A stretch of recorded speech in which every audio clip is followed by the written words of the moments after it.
Chapter 6 We'll Be Famous. Here you are.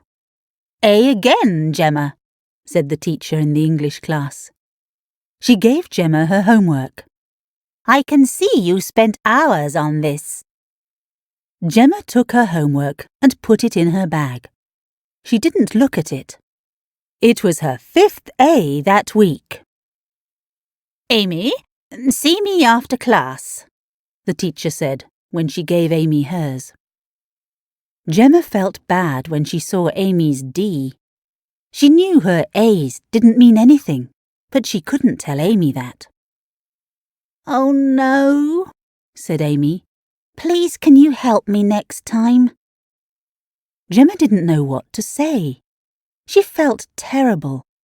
There was no way she could help. Most of her classes were like this now. She did well, but Amy still did badly. There was only one class they both did well in, and that was music. Gemma was really good at playing the piano. She wasn't good at singing, but she didn't mind. She often played the piano while Amy sang. Amy had an amazing voice. Together, they made a great team. As Gemma walked to music, she felt someone's hand on her arm. How about playing tennis after school this afternoon? Said a boy's voice. It was Robert.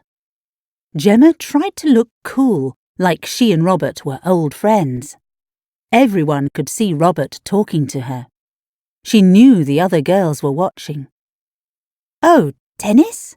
Yes, sure, she said. But Gemma was suddenly afraid. She felt in her pocket for her phone.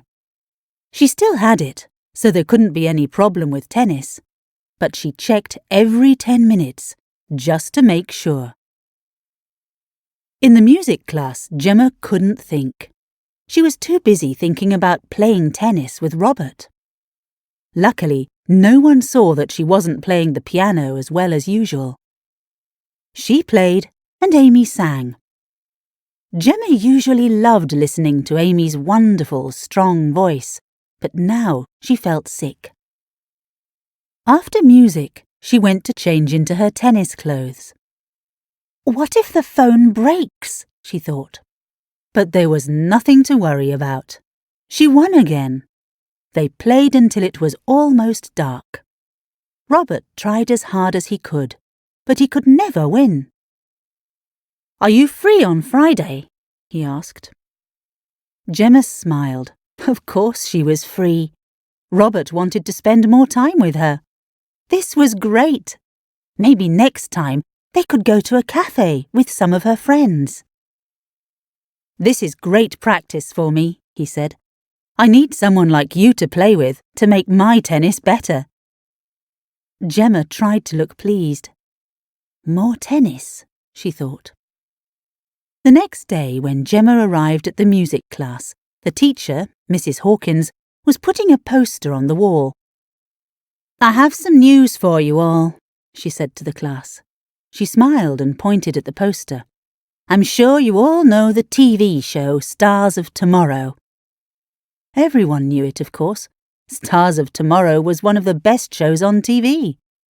It was a music competition, and the people who won became famous. Next week, Mrs. Hawkins said, there's going to be a competition at school.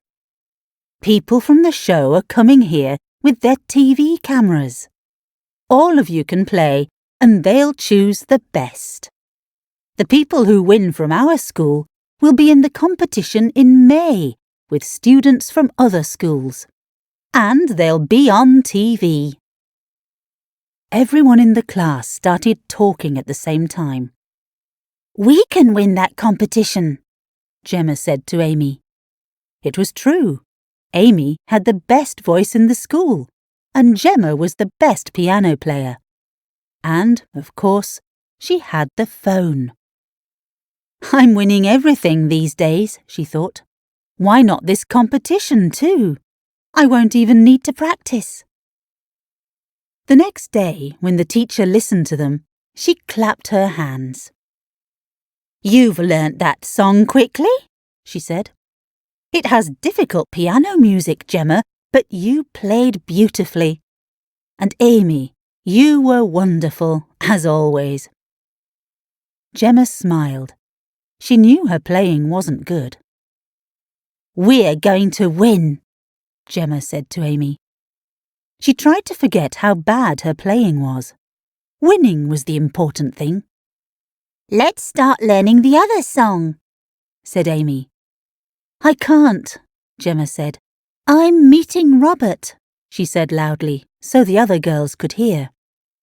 You can practice without me, can't you? Amy looked down at the music. But we need to learn this new song, and I thought maybe you could help me with the maths homework later. Sorry, Robert's waiting. We can do the maths another day, Gemma said quickly. She felt bad because she knew she couldn't help Amy with her maths. She was already putting things in her bag, so she didn't have to see the look on Amy's face. She checked her pocket for the phone for the 100th time that day. Gemma didn't know why everything was so easy and so difficult at the same time. School and tennis were easy, but being a good friend was suddenly difficult. Everyone needed something from her. Amy needed her to play the piano. Robert wanted to practice tennis. What do I want? She thought.